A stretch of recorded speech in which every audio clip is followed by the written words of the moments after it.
not read the little circle on the top, that means I'm not recording. Whatever, this doesn't matter to you, I'm sure.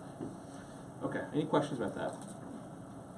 All right, so let me give you some history and some background about the history of marital property law. There are two major types of marital property law. Okay? There's what's called the common law approach, and there's what's called community approach.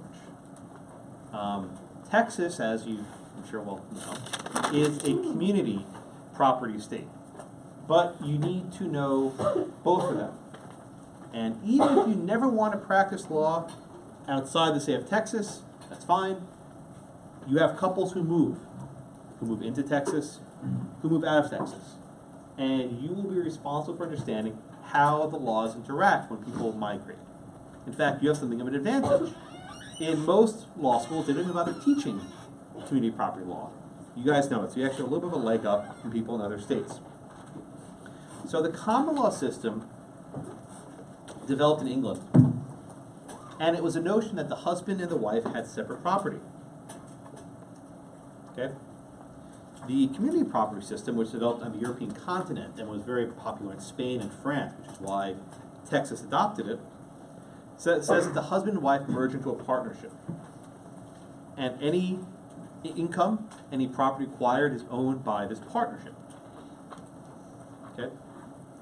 Now, as a practical marriage, for much of human civilization, it didn't really matter to the woman which system she was in. It really made very little difference. Whether under the community property system or the common law property system, the husband was the manager. He would supervise how the property is controlled, and he could make whatever decisions he saw fit with the property. So it didn't really make much of a difference for the woman. It made a difference for the man, right? It would make a difference for the guy, but not so much for the girl. The reason why is something called coverture. I think I mentioned this to you before. You type it, might spell it for you, right? There's something called coverture. Okay? The beginning of the word is to cover. Coverture was an institution where the woman was moved under the husband's protection, under his cover, so to speak, so that the husband could make whatever various decisions he wanted to. So any property acquired during the marriage would be, in theory at least, owned by the married couple, but the husband can manage it. So there wasn't much for the woman to do. In return, the wife got what was called some duties of care, providing for food and other goods, but in general, it was the woman getting the short end of that stick. But there was an important concept to that, though. What if a married woman committed a tort? Who was liable? It was actually the husband. Because it was viewed that the wife was merely the agent of the husband. Remember, respondeat superior, right? What if the wife acquired any sort of debts? I mean, I guess it could happen. It would be the husband that would be responsible for covering those debts. So the inequality really went all the way down. The woman wasn't even deemed competent enough to pay off her own tortfeasors, primarily because women didn't have the means, because the husband would keep all the property.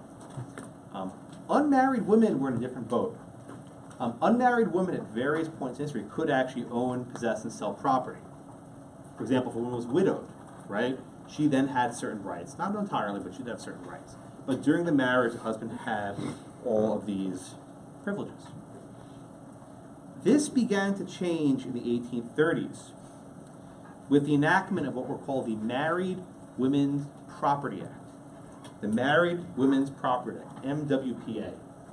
And of all states, which was the first state to enact the MWPA? Mississippi, right now. You generally don't think of Mississippi as the most progressive state in the Union, no respect to Mississippi, right? But the reason why they enacted it wasn't about women's equality and liberation. Their motivations were far more narrow. The reason why they enacted these laws was to protect family assets from debt.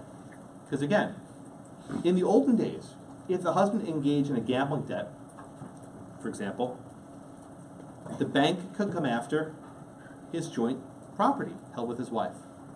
Why? his wife had no cognizable legal interest, they could reach the husband's property.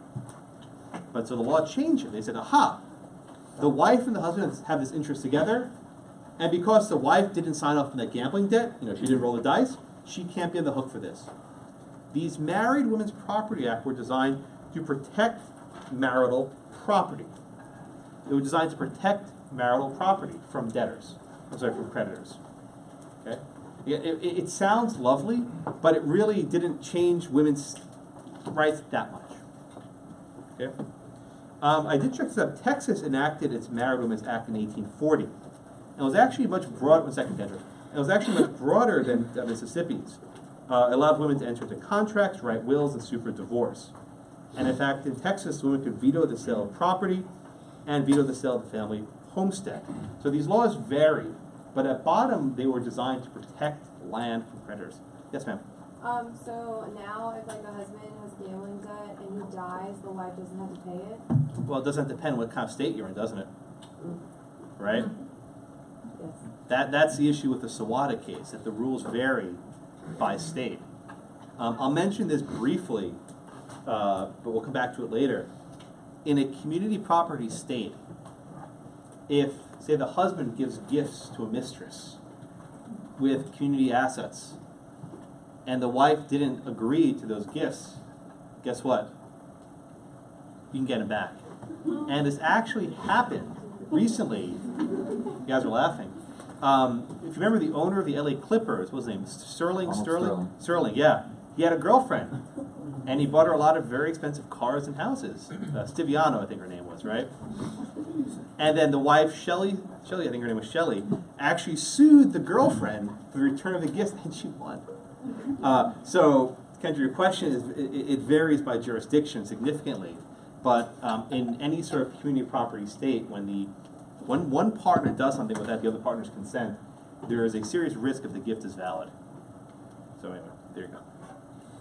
Yes, ma'am? Couldn't you just lie and say... No, you don't lie. Okay, go ahead. Go ahead. What's your question? But yeah, wouldn't people just lie so that they could like get stuff back, or like if their husband messed up? What do you mean lie? Like be like, oh, I didn't consent to that, so therefore we don't owe the money or whatever. Well, yeah, I suppose people can lie in court. Generally not a good idea. But it's an evidentiary issue, right? And if the question is, did the wife consent to him giving gifts to his girlfriend? The answer is probably not, I'm guessing. But she may have known about it, but she didn't consent. So any questions in that background? Right, so these various women's property acts were passed. And this actually ties not just into property, but into constitutional law. A very famous declaration in 1848 was called the Declaration of Sentiments, and it was enacted in Seneca Falls, New York. And it was designed to be sort of a declaration of independence for women. And it listed various grievances and injuries and usurpations on the part of man toward women. And several of them were property related. You don't often think of how property fits into constitutional law. I do. But people just don't think about it. But it was a very important aspect of our legal system. So there were three grievances in particular. One, that if a woman was married, in the eyes of the law, she was civilly dead, which is a blunt way of saying she had no rights when she was married. He has taken from her all the rights in her property, and he's framed the laws of divorce, so it's basically impossible to get a divorce unless there's allegations of abuse or neglect. So this movement of these Married Women Act fed more broadly into the women's suffrage movement and women's rights movement. So these were very important things. I put online. You can read it if you want later. And this eventually led to the 19th Amendment, ratified in 1920, which prevented states from denying the franchise on the account of sex. Okay. Any questions on that? All right, I'll move on. So go to page, is it 385? No, they change the page number. I hate when they do this. There's a problem about the husband and the wife taking care of him. Just shout the page number, please. I'm sorry, one at a time? 420, yeah, just go to that page. Who's next? Shan, you want to read it for me, please? After having a stroke, age anxious to avoid going into a nursing home, or being cared for by professional nurses, entered into an agreement with W. H promised W that if W personally cared for him at home for the rest of his life, H would devise for certain property by will. In compliance with the agreement, W personally cared for H at home until his death. When he died, H devised the property promised W to his daughter by a prior marriage. Can W enforce the contract? All right. What do you think, Cheyenne? I think no. You say no. Why do you say no? Because it was like a word, like just words. There wasn't anything written. Well, there's consideration. There's an offer. It seems like a good contract to me, in a general sense, at least. Offer, consideration, formation. What's the problem?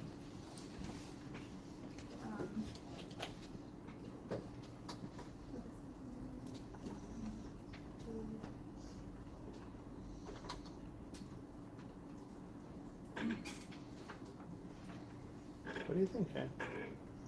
Well, I guess if they were married, then. Sharon, let me ask you the question a little bit differently. Can a husband, or can a wife in this case, demand payment from the husband for taking care of him? Would that be an enforceable contract? I would say no. Why not? Why couldn't a husband say, I'll give you $50 an hour if you take care of me? I'm sick. Why would that not be an enforceable contract?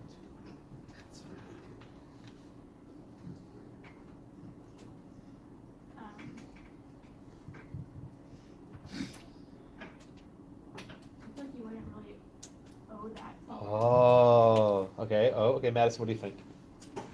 I agree. I mean, it would kind of be, it'd be gratuitous to, Gratuitous. What is that a good word, gratuitous? What does that mean in this context? it almost violates Just say. the contractual relationship between wife and husband. Is the relationship between a husband and wife contractual? No different than buying a few widgets? 2207, if what does restatement apply to marriage? No, Is marriage a contractual relationship? depends. Shana, what do you think? No, but don't get involved in family contracts, so that's especially the Ah, so if a wife goes to court and says my husband's not providing for me enough, can the courts intervene? No. Okay, Shane, let me ask you one more question. I'll let you off. Husband and wife divorce, and the court says, okay, provide spousal support, $100 a month. Husband doesn't pay it. Can the courts intervene there? Yeah. Okay. So this is a bizarre aspect of family law. After the divorce is dissolved, after the marriage is dissolved, courts have no problem interjecting with how assets are divided. They'll say, you get this, and custody this way, and you get this support. But during the marriage, Shana's right, courts hands off. Unless there's allegations of abuse, courts like, you guys figure that out yourselves. So what the court did here in this California case is they said there's a marital duty of support. That the marriage itself creates this duty of support. And this is an obligation. That as the wife was obligated to take care of it. It is against public policy. Madison, I think is what you're getting at, right? It's against public policy to enforce this contract. And they say to enforce this contract would degrade the wife, making her a mere servant for hire. And this is antithetical to the institution of marriage, right?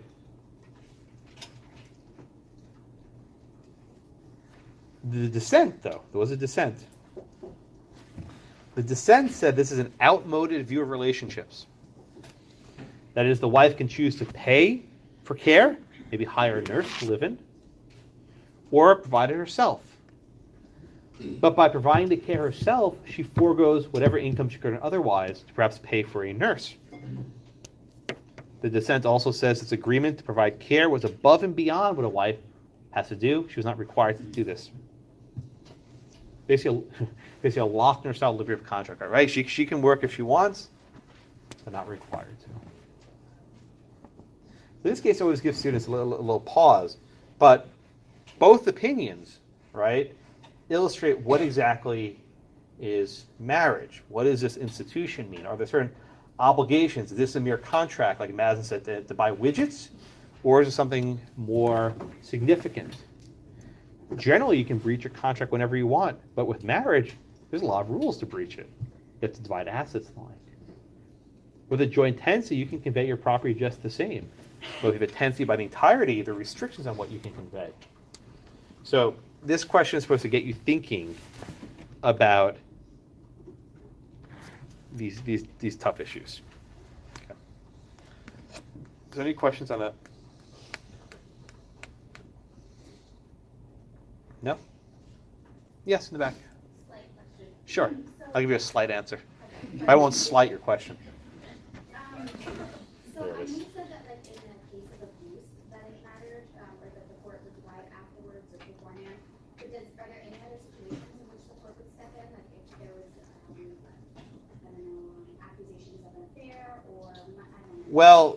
So the short answer is, what I meant was, say there's a marriage, and say the wife is works at home and the husband's employed, and the husband gives her zero money to take care of herself or anything, and she's starving.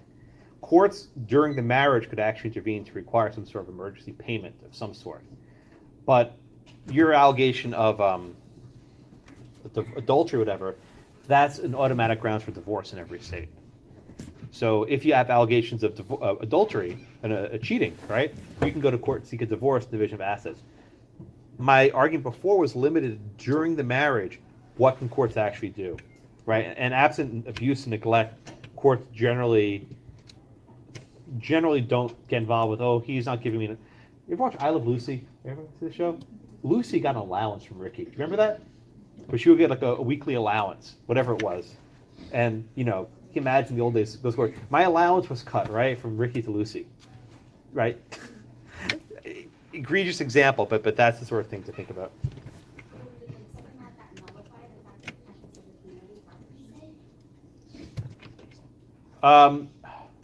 Ask me this question next week, please. I'm sorry, next week. I don't want to get, it's different in community property states what the obligations are. Because, I'll give you a slight answer if I may. In a community property state, every dollar that comes into the community is jointly owned. So it wouldn't be possible for the husband to control without the wife's access. Understand? That doesn't work in New York, for example, right? Where you can have separate accounts. But I don't want to get too far ahead of myself. All right. Any questions on that in general? Yes, sir, Mike. Can we address then Borelli next week again? Because that. I'm sorry, which case? The one we were just talking about, Borelli versus Rousseau. I don't think we'll come back to it. Why would we? Because isn't California community property state? Oh, yeah, but this question has nothing to do with community property. It doesn't matter. It doesn't change the answer in this question. I don't plan to come back. You can ask me if you want next week. You're welcome to. All right, let's move on to the first and only case for today, which is Sawada versus Endo. Let me give you a little bit of background about debt. All of you probably know about student loan debt, right? I'm assuming all of you have it. I have it. I'm almost done. I'm really close. So we've done about 2 or 3 years.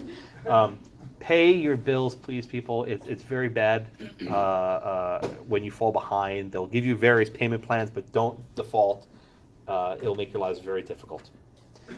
So in general, creditors, right, a bank, can only reach property that a debtor can voluntarily assign. What does that mean? If you want to, take out a loan, you'll say, hey, give me this money, and I will put on the line my house. And if I default on the debt, you guys can seize my house. Bank says, okay, that's great. Right? You pay your bills, fine. You don't pay your bills, they come and they seize your house, right? They take it and they sell it on auction. But what happens if you're not the only owner of your house? That's generally not a problem. So imagine you have a tenancy in common, right? You and your other co-tenant. All right? You have a tenancy in common, and you have a debt. the bank can seize your interest in the house. And if they seize it, then they are now co-tenants with your tenants in common. What if you have a joint tenancy? Again, it's no problem. I'm a joint tenant with Bill. I lose my interest. Bill steps into my shoes. Right? With a joint tenancy, it's not a problem. Someone can step into your shoes. It gets messy, though, when you have a tenancy by the entirety. Right? With a tenancy by the entirety, there are not separate interests to divvy up. The spouses own the property together as one interest. Okay? So in the usual case, if the husband takes out a debt and he goes to a bank, he says, well, wait a minute. I want a mortgage. The bank says, okay, fine. What kind of security do you have? And he says, well, I have this house, Blackacre. Okay, the bank does its homework. And the bank says, wait a minute. You don't own Blackacre by yourself. You own it in entirety by your wife. What does the bank do? They say, aha, if you want this loan, both husband and wife have to sign the deal. Right? If you're a reasonable banker, you're going to make sure if you're putting down land as security, you know who owns it. But the Sawada case is different. This wasn't a case where a bank chose to give a loan in advance to a family. This was a tort case, right? And there was a debt to be paid. And then when their car got hit at the outset, they didn't know anything about Blackacre. They didn't know any of these details. But they learned very quickly, if you get into a car accident on Hawaii, you're probably not going to get paid at all. All right? Okay. Not for me talking. All right, who's next? Gabe, you next? Gabe, you want to give me the facts, please, in Sawada versus Endo? Well, essentially, the plaintiffs and the appellants were involved in a car accident with the Endos, and after they were awarded damages,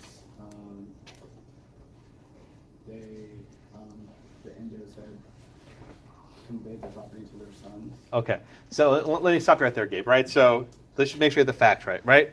The Sawadas were the plaintiffs, and the Endos were the defendants. Endo slammed into the Sawada's car, created a car accident. Endo did not have insurance, right? Generally, when you don't have insurance, that means that the plaintiffs have to sue you directly and try and collect from you. Good luck. The only valuable asset that the Endos had was their home, right? Blackacre, right? They had Blackacre. And it was styled as a tenancy by the entirety. So Mr. Endo's not an idiot, right? He says, okay, I just got sued, and I owe a lot of money that I can't afford to pay. I have one valuable asset, Blackacre. Lauren, what does he try to do, Mr. Endo? He's not an idiot, smart guy, right? What does Endo do here to try to, smooth things over? After the car accident, he conveys the property to his son. And then why do you think he tried to do that? So, the Sawadas couldn't get it. Yeah, exactly. So he conveyed Blackacre to his sons, right? No consideration given. And I doubt he even moved off the line. He probably still lived there, right? I'm guessing. Probably still lived there. So he conveys the property to his sons, knowing that if he goes to judgment with the Sawadas, they won't collect because it's not his anymore, and they won't be able to reach his son. Now, there's a doctrine in law. I don't know if you study this in contracts called fraudulent conveyance. You did this? Okay, good. Right? Austin, remember what fraudulent conveyance is? Conveying something you don't have or conveying to keep it from judgment. Exactly, right. So a fraudulent conveyance, which I guess you got to say last semester, is when you sell a piece of something, property, whatever, to evade a judgment, right? This is when it's like, oh man, I'm about to get with a massive judgment. Let me sell all my property to my son for $0. Let me get a default judgment, and they'll buy it back from for $0 in a couple of years when things smooth over, right? Courts have the power to set aside a conveyance if it's deemed fraudulent, right? It's unfair to the plaintiffs if the Sawadas, if the Endos simply handed off the property early on. This happens a lot with divorces. And I swear this will happen. You'll see this in your lifetimes. If one spouse knows that he's about to file for a divorce, he will start shedding assets. People are shaking their heads, yeah. They'll start shedding assets and trying to give them away now, right? Try and give them It was not deliberate. They'll start shedding assets. So when the divorce happens, the total pot of money is minimal. And then a couple years later, you'll just get it back, right? This actually does happen. If you ever go to a law firm and you become a partner, right? What does that mean? When you're a partner in the law firm, you own an equity, you own an ownership stake in the company. That is marital property. It's fairly common for people who are about to be partners to get divorced and then become partners. That way you don't have to divide up the partnership asset as division of assets. I swear this happens. You were nodding. Yeah? You know this happens? Yeah. I won't ask anymore. But this happens, right? So courts have the power. It happens. People are not idiots, right? They can count. They can divide anything by 50%. They know how that works, right? So courts are empowered to set aside these conveyances such that they don't have these sorts of issues. Okay? But the question is the conveyance fraudulent? Well, before you can ask the question of whether it's fraudulent, you have to ask yourself, did Mr. Endo have the power to convey the property in the first place? Right? If he couldn't convey the property in the first place, then the conveyance is barely of no point. Right? So here is the question, right? If the judgment is only against the husband, they can't reach the wife's estate. But if the husband had a separate interest, then the creditors could reach it, and the conveyance would be fraudulent. Let's say it one more time. If the husband had a separate interest, then the creditors could reach it. And if the creditors could reach it, the conveyance was fraudulent because they were trying to hide it.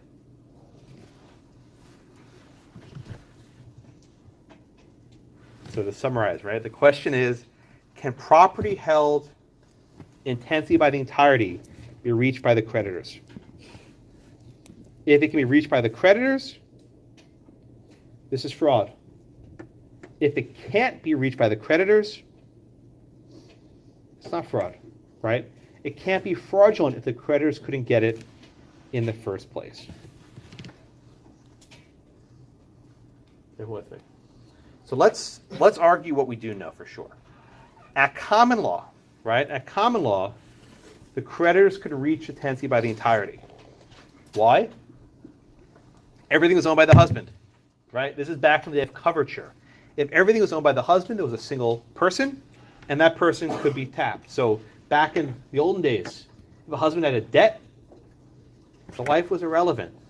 Creditor could seize the property, notwithstanding the wife's tenancy by the entirety. But then we have the creation of these Married Women's Property Acts. And what complicates this is each state did it a little bit differently. Hawaii, which had been recently admitted to the Union, fairly recently at least, didn't have a definitive statement on how its tenancy by the entirety is treated. So it goes through this entire elaborate analysis of how different states analyze them. So the first category of states is one I don't really care about, right? These are states in which the Marital Women's Property Act didn't change anything.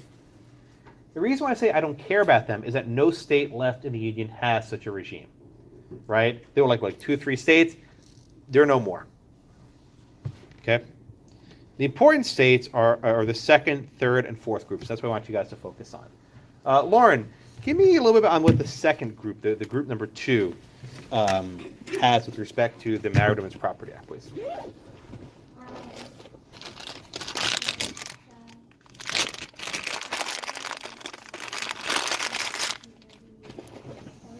Okay. And it says that the interests of the other spouse in the estate may be sold or levied upon to the other spouse's contingent right of survivorship. Mm-hmm. Very good. So the second group says that the wife has the same interests as the husband, right? The wife has the same interests as the husband. This is probably, in my mind at least, the most progressive of the lot, because it says whatever the husband can do, the wife can do. Whatever benefits the husband had, the wife gets. And whatever burdens the husband gets, the wife gets. Keep this in mind. There are two attributes. There are benefits of the tenancy by the entirety, and there are burdens. The New Jersey approach, the second group, gives the same benefits and burdens to both spouses. The wife acquires the right to possession of one half and can alienate it the same way the husband could, right? Meaning you can attach debt to your share. So if at common law the husband could attach a debt to his property, in New Jersey the wife can now attach a debt to her interest. Everyone get that one? So with Daniel, with the second group, how would this case have come out? If Hawaii was in group number 2. I'm sorry? Why would it have been invalidated? Well, let me ask the question more simply. If Hawaii adopted the second group, could the Sawadas have gone after Endo's interest, the husband's interest? Yes. Think about this for a minute. If this was in group number 2, then Sawada had one interest. I'm sorry, then Mr. Endo had one interest, and Miss Endo had a separate interest. The Sawadas could have gone after Endo's separate interest. Because they could have collected it, the conveyance was fraudulent. But we're not in zone number 2. Wrong class, right? We are in the zone of twilight. We're in number 3. Intake lock by cup. Yes, Michelle. Michelle, tell us about the third category, please. An attempted conveyance by either spouse is wholly void, and the estate may not be subjected to the separate debts of one spouse only. Okay, very good. The third approach provided for equality of husband and wife, right? It gave both the husband and the wife equal possession during the marriage. But it forbids both the husband and the wife to convey without the consent of others. Okay? But critically, this is not just about selling the land. It's also about putting a debt on the interest. So in other words, under this approach, the husband can't impose a debt on his share unless the wife consents. So if both parties agree to a loan, that's fine. But let's say the husband has a gambling debt and the bookie, right, never checks if the property has tenancy by the entirety, ad luck. In this case in particular, because the tort was committed by the husband alone, the plaintiff still can't reach the tenancy by the entirety because the wife did not consent. Now, think about that for a minute. How does this make sense, right? The Sawadas were in a car accident. They were injured by the husband. They didn't know the husband. They didn't know the wife. They didn't know what blackacre was. They had no idea. How is this fair that the plaintiffs are denied their remedy because they were injured by the husband? They had no idea in advance. It wasn't their choice who hit him with the car. Okay?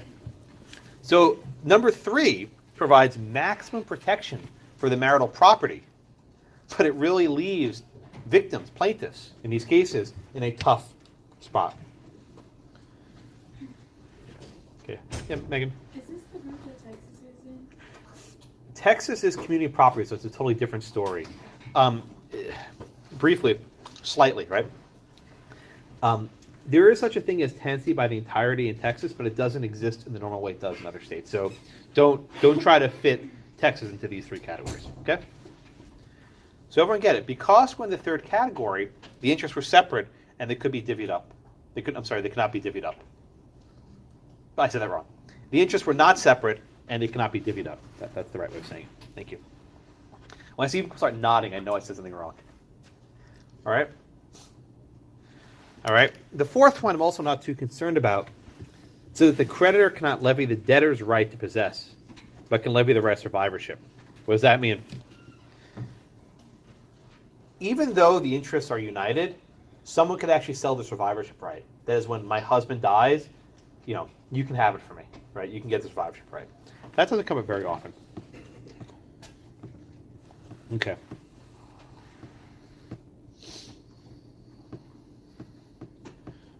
All right, so questions about Sawada.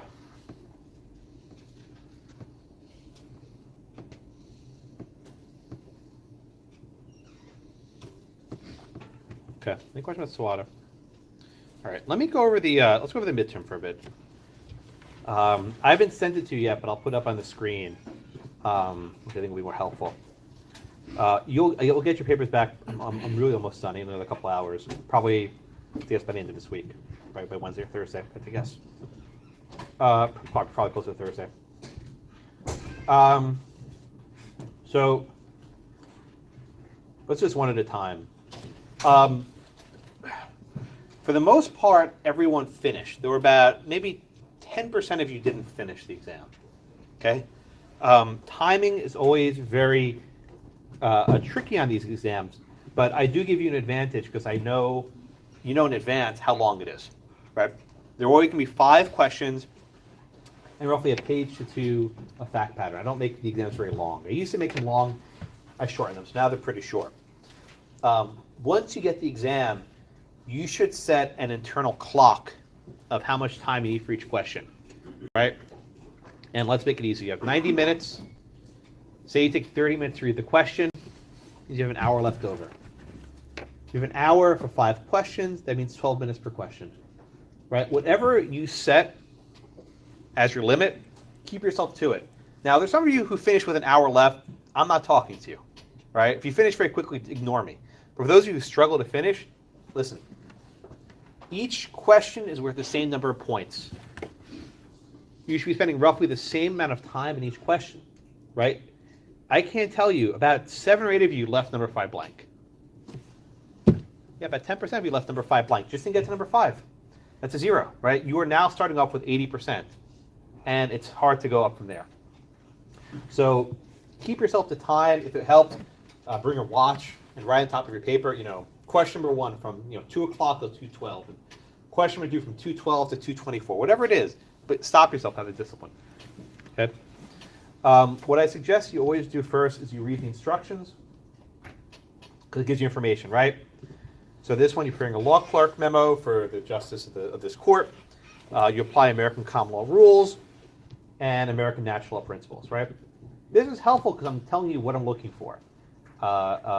Sometimes there are modern approaches, sometimes there's common law, sometimes there's community. There are various types of law, but here I'm telling you what I'm looking for. Yep. Then I'll read the question. What I did here, I think it helps actually, is I put the questions in the middle instead of at the end. But look at each of the questions, right? So the first question is about the strongest claim for a snitch. It's this thing that flies around, right? Whether you've seen Harry Potter or not, it doesn't really matter. All the facts you need are here. Then you have a future interest question. You have a future interest question. And you have a future interest question, number 4. And this is what's always the policy question. Always put a policy question at the end of the exam. Okay? Come with me so far. So let's read, let's just go through them one at a time. So question number 1 says, in the land of Hogwarts, Potter owns Blackacre, Ron owns Whiteacre, and Hermione owns Greenacre. If you're writing on your paper, P has Blackacre, R is, just write on your paper so you don't forget. These properties border each other, so if you want to draw a little map, if it helps you think about it, that's fine. There are contestants in the game known as Quidditch. According to the rules of this ancient sport, again, I'm giving these facts for a reason. If you're thinking of Pearson v. Post with the fox hunting, it's ancient sport. Contestants fly on a broomstick to catch the snitch, a flying mythical creature. This is a wild animal, a fairy naturae, if you will. And the first contestant to capture the snitch wins the match. That's the rule of the game. So think of the sportsmen. How do they manage their affairs? Notice, though, they don't define what capture means, right? I don't tell you that, which is why the case becomes important. The tournament begins in a public park. This is actually like Pearson. It began at a beach, right? And there's no one owns that land. But then the snitch flies into Blackacre, right? I think Potter owns Blackacre. Ron is the fastest flyer. He takes a quick lead, right? This is lock, labor theory. His hand's within an inch of grabbing the snitch. Doesn't quite get there. Pearson. By the way, a lot of you cited Pearson as saying, oh, Pearson adopted labor theory. That was the Pearson dissent, not the majority. At least 20 of you did that. It was kind of annoying, right? That was the Pearson dissent, not Pearson itself. Okay. As Ron's about to grab it, Potter manages to strike the snitch with his broomstick. Aha! Is striking someone with your broomstick capture? Is this like a harpoon in Gen v. Rich? Okay. The snitch bounces off the broomstick and gets tangled in Hermione's hair. Is that capture? Is it? Did you use it as like a net? Is it hair? What is that? Right? How do you think of that? It was just there for a moment, though. It escaped. Did it regain its natural liberty? Right? Or was it already captured? A few seconds later, the snitch breaks free and flies across the property line into Whiteacre. Because now we're on another piece of property. Once on Whiteacre, the snitch burrows itself deep into the ground. A few points here, right? We have this doctrine of ratione soli, right? Remember ratione soli, that a person owns the wild animals on their property. This is from Keeble, the duck case, right? Keeble versus Hickman-Gill. A lot of you discussed Hannah v. Peel and lost and mislaid property. Remember the case where the ring was buried in the ground?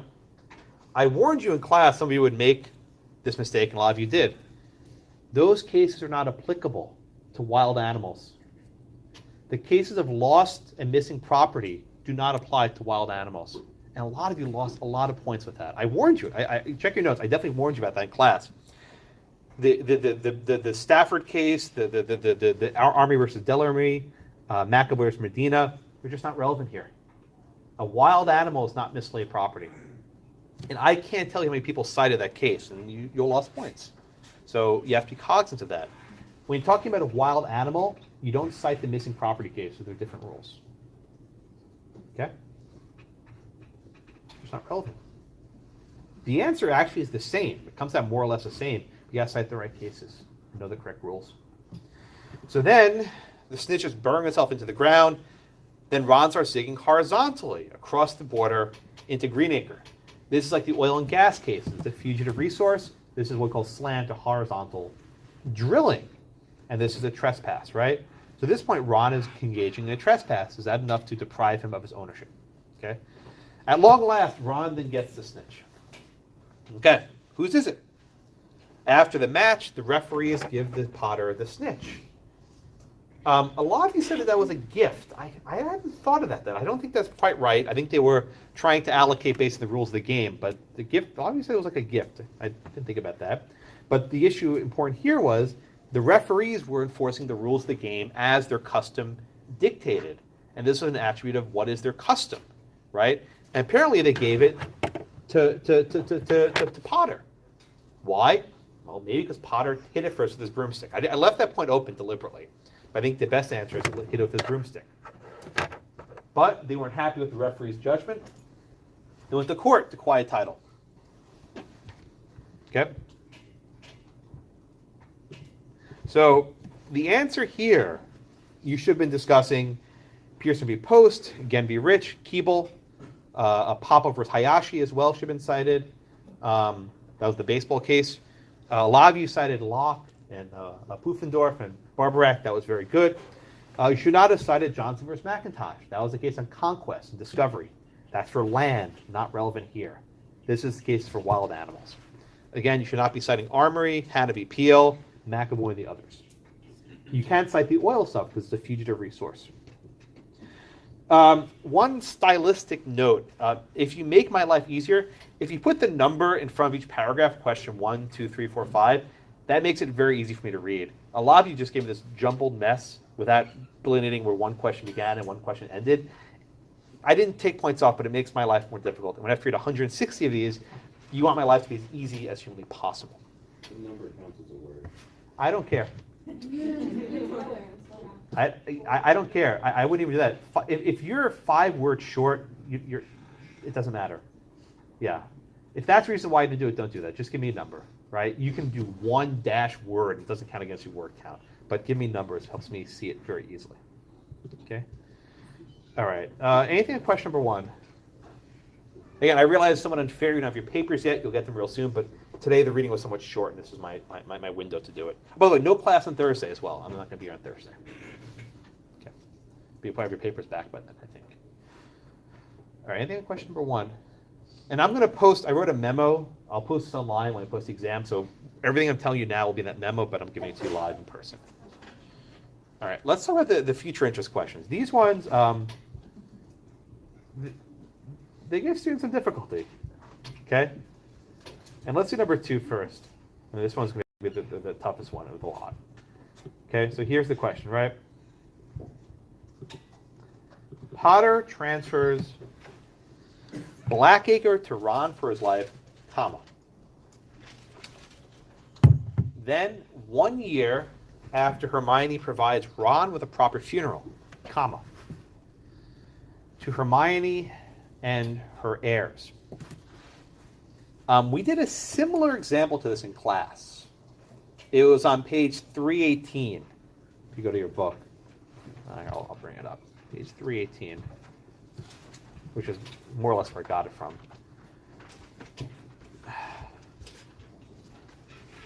Right? Similar, but actually I put a twist on it, right? In that question, it was from O to A for life, then to B if B gives A a proper funeral. So mine was a little bit different, right? Mine was Potter gives Blackacre to Ron for his life, then 1 year after Hermione gives a proper funeral to Hermione and her heirs. So the first thing you have to recognize is what happens the minute Ron dies. Where does the property go? It goes to Potter. And he holds on to it for how long? Until 1 year after Hermione provides the proper funeral. Okay? That's the important point to think about.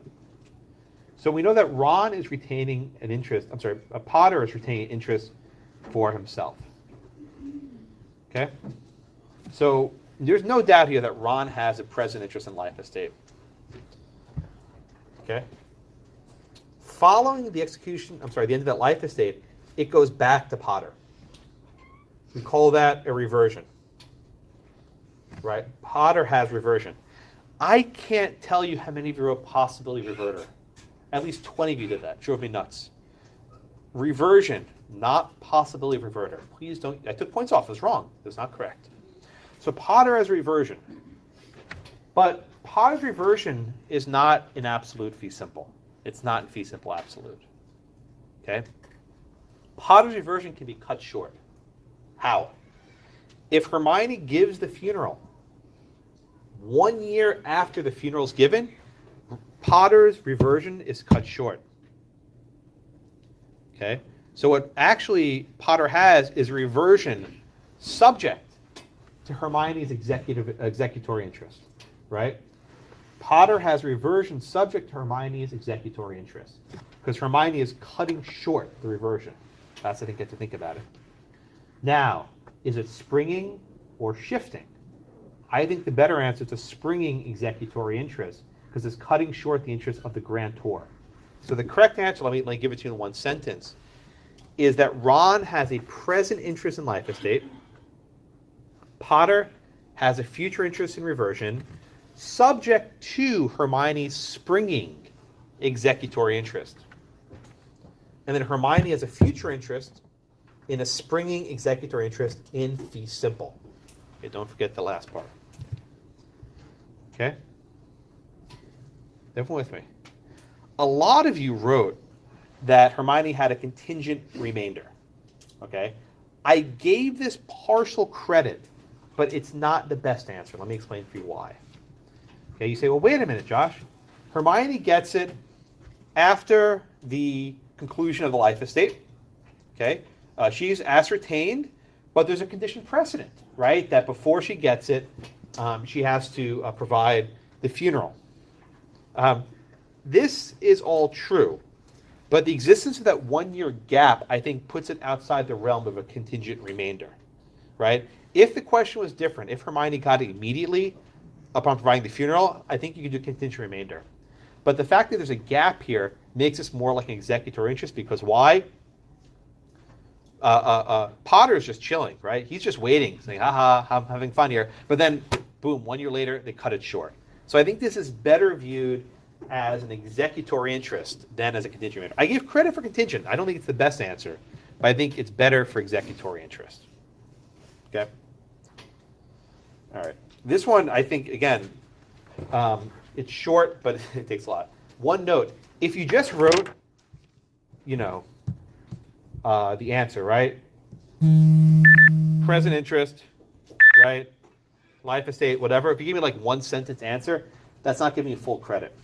The question says identify and discuss. You have to tell me why this is the case. Use words to describe it. Say that after the death of Ron, Potter holds it in reversion until Hermione executes it, cuts it short. You have to explain why it is what it is. The same reasoning I walk you through, that's what you have to do. Just giving me one sentence will give you maybe, like, if you give me one sentence, probably get 7 points, right? I'll give you almost all credit, but if you want 9 or 10, you got to tell me why. Okay? Make sense? And again, I'll send you guys a memo. I already wrote the memo. It's done. But it walks you through some details. All right, let's look at the next one. Number 3. It says, Ron transfers Whiteacre to Potter and his heirs, but if Potter does not graduate from Hogwarts, then to Hermione and her heirs. So what's going on here?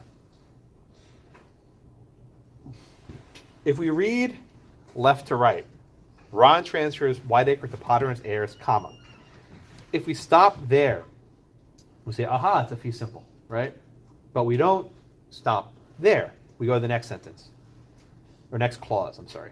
But if Potter does not graduate, then to Hermione and her heirs. Now, a lot of you said, aha, Josh, but if, that's a fee simple subject to condition subsequent. No, it's not.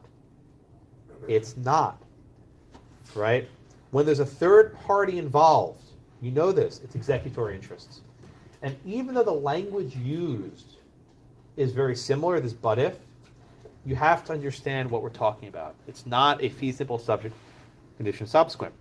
That's why I say that Potter has a fee simple that's subject to an executory interest. Okay? What kind of interest? It's shifting, right? Hermione has a shifting executory interest because she's cutting short the interest of the third party. Hermione is cutting short the interest. That is, if the Ron doesn't graduate, right? I'm sorry, Potter doesn't graduate, it's cut short. Important point, how much time does Potter have to graduate? His entire life, right? So until Potter dies, the condition's still floating out there. Only when Potter dies is it clear, right? Is it clear that the condition's over, it's satisfied. I'm sorry? Sure. Yes, Brittany. If he has his whole life, and if he did not graduate in that lifetime, that's the determination of whether or not it's going to go to Hermione or Potter's heirs. Yes. Yeah. But you have to wait and see till Potter dies. Because, I mean, you can imagine, guy's on his deathbed, gets his diploma, right? And then he satisfied the condition. And if he does, it stays with Potter or his heirs. Yeah, my pleasure. Thank you. And it's, I'm sorry. Yes, go ahead. it's shifting because it cuts short Potter's interest, correct? Yes, ma'am. Third party interest, exactly right. That's why in number 2 was springing, and here it's shifting. I want to mention one point. Several of you said Ron has reversion, right? And this is what you guys wrote. I gave you some credit for it, but I don't think it's right. You said, if at the time of Hermione's death, Potter is alive, but has not yet graduated from Hogwarts, where's it go? Right? They said like this. If, when Potter graduates from Hogwarts, I'm sorry, if Potter is not yet graduated and Hermione dies, what happens to it? I think the better answer is that Hermione's heirs now stand in line. I didn't write Hermione and her heirs. What do I like to write? But I think the better answer is Hermione's heirs stand in the position. So I don't think it ever goes back to Ron. I think Hermione's heirs would actually get it at that point, even if Hermione had died first. Okay? All right, any questions on that one? All right, let's look at the next one.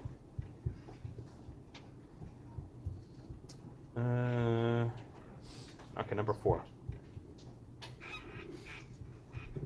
Okay.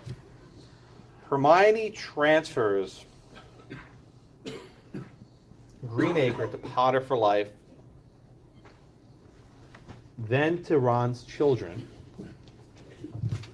But if Ron fails to graduate from Hogwarts, to Potter's heirs.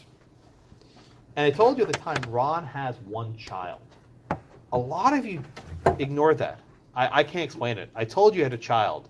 And a bunch of you wrote, Ron has no ascertained children. One of you actually, well, he has a child, but since he wasn't named, he's not ascertained.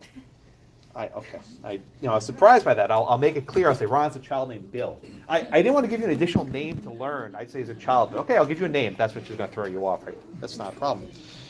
So we know at the time of this conveyance, Ron has one child. And that's an important fact to learn, right? So we say that Potter has a life estate. That's easy. Okay? What is the interest that follows from a life estate? It's remainder. Is the remainder contingent or is it vested? Well, is there a condition precedent? No. It goes right from for life to Ron's children. No. The condition comes after the comma, so this is not a condition precedent. That much is easy. So there's no condition precedent. Is the class ascertained? Yes. He has one living child. Right? No, it doesn't say Ron's children lives to the age of 21 or something like this, right? It says Ron's children, and there's a child. So we'd say it's a vested remainder subject to open. Why is it subject to open? Because more kids can come into this class, right? Ron's still alive. Ron could have more children. So it's a vested remainder subject to open. But that's not the entire picture here, right? Ron's children,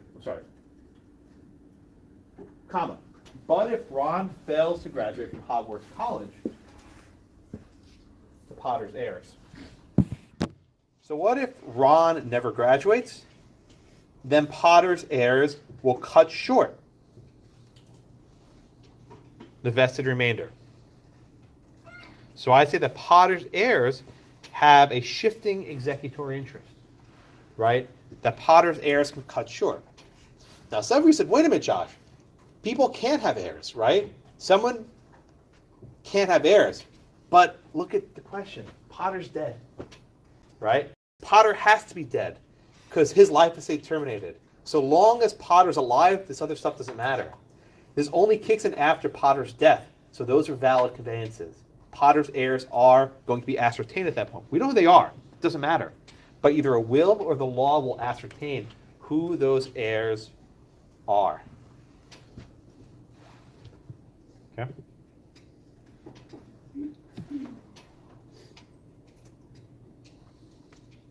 Come with me, okay? A couple students wrote that Hermione has a reversion, right?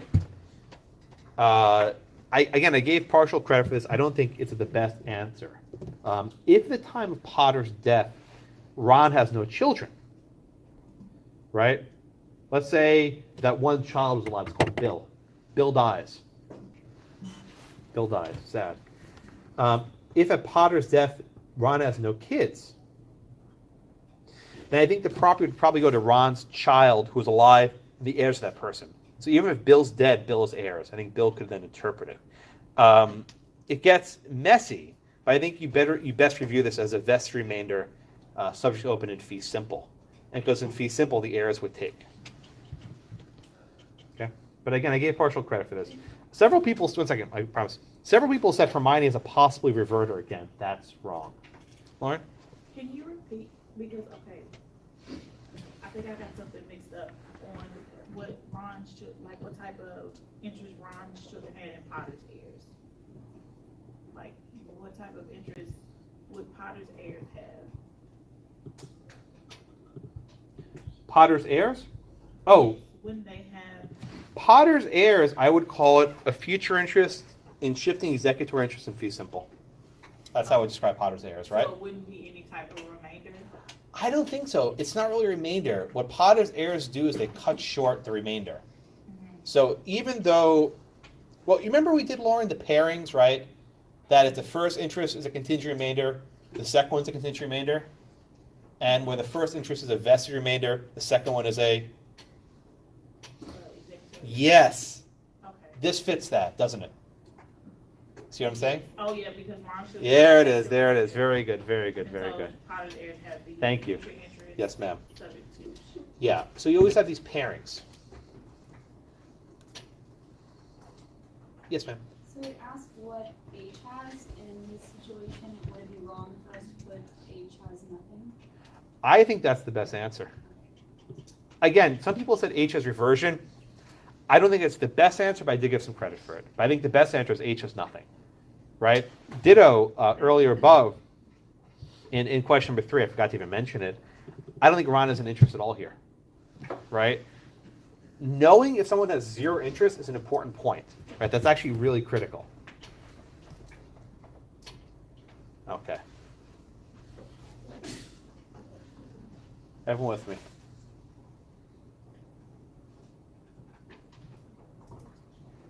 All right. The last one is going to be the hardest one for me to describe to you because this is what I call the policy question. Right? Students love policy, but it's very explicit. It says, with respect to present and future interests, American property law is premised in large measure on English feudal law. Though feudalism was abolished centuries ago, American courts still abide by these rules. Oliver Wendell Holmes Jr., who wanted to be in the Supreme Court, wrote, "It is revolting to have no better reason for a rule than was laid down in the time of Henry IV." This is in your book. I think it's the first page of the future interest chapter. If you remember back, if you ripped out your book and burned it, right? I asked you to discuss both why Holmes was right and wrong. Half of you did only half of that, right? A lot of you just did one or the other. That gives you 5 out of 10, even if you're perfect, right? Answer the question that I asked you. It was really hard for people to think of a good reason why we maintain this rule, right? So there's certain values we've discussed in this class that might be informing this. For example, certainty, right? People have a knowledge what the law is, and they can rely on it. Clarity, that when you change the law a lot, it makes it hard for people to make contracts.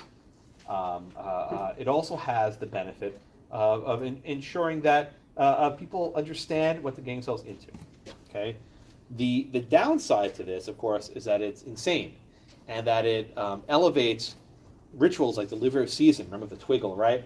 Over heightened things. So, in this question, what I was looking for was to discuss these various policy values we've incorporated, and as well as the historical reasons of why this developed and why we should want to keep it. I'll be happy to go over this one probably one-on-one, because on this one I think the answers were completely over the map. And I don't think I could even try to synthesize them for you guys here today. But on the whole, there were some papers not so good. You're more or less in the ballpark. A lot of you got tripped up with the future interest questions, but you didn't completely blow it. In other words, you didn't all get the best answer, but most of you got the second best answer, if that makes sense, right? So you were thinking. A lot of you made very silly mistakes. Instead of saying reversion, you said possibly reverter. That one I have no patience for. Don't do that. Know the names. A couple of you said fee simple absolute subject to an executory interest. You can't have that. If it's a fee simple absolute, it's not subject to anything. All right, I'll stop there. Questions from anyone? No? All right, I'll see you guys next week. Thank you.